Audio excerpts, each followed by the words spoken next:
AITC Telangana రాష్ట్ర సమితి ప్రధాన కార్యదర్శిని. ఈనాడు కేంద్ర ప్రభుత్వం దేశవ్యాప్తంగా మరి 10వసారి బొగ్గు బావులను వేలం వేయడానికి ప్రయత్నిస్తున్నది.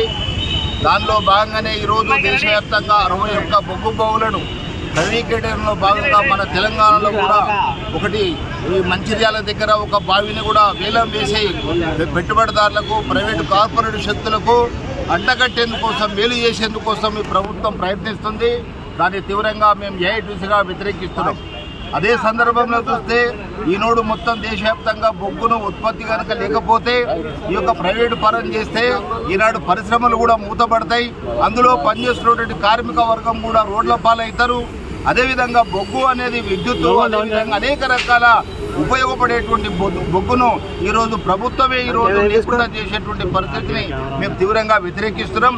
ఇది దేశవ్యాప్తంగా ఈ ప్రభుత్వం కుట్రబనుతున్నటువంటి పరిస్థితుల్లో రాష్ట్ర ప్రభుత్వం కనీసం అక్కడ వేలమేసేదాన్ని మేము ఇక్కడ వేలమేయొద్దని చెప్పి కిషన్ రెడ్డి గారికి చెప్పినా ఆయన ఖచ్చితమైనటువంటి హామీ ఇవ్వకపోవడం, అదేవిధంగా ప్రభుత్వం ఒక విధమైనటువంటి ప్రకటన చేయకపోవడం కూడా చూస్తే దీంట్లో అనేక కుట్రలు జరుగుతున్నాయి. దీన్ని మేము తీవ్రంగా ఏఐటీసీగా ఇతర అనేక కార్మిక సంఘాల వాళ్ళు ఈనాడు దేశవ్యాప్తంగా ఈ యొక్క ఉద్యమంలో పాల్గొంటున్నారు.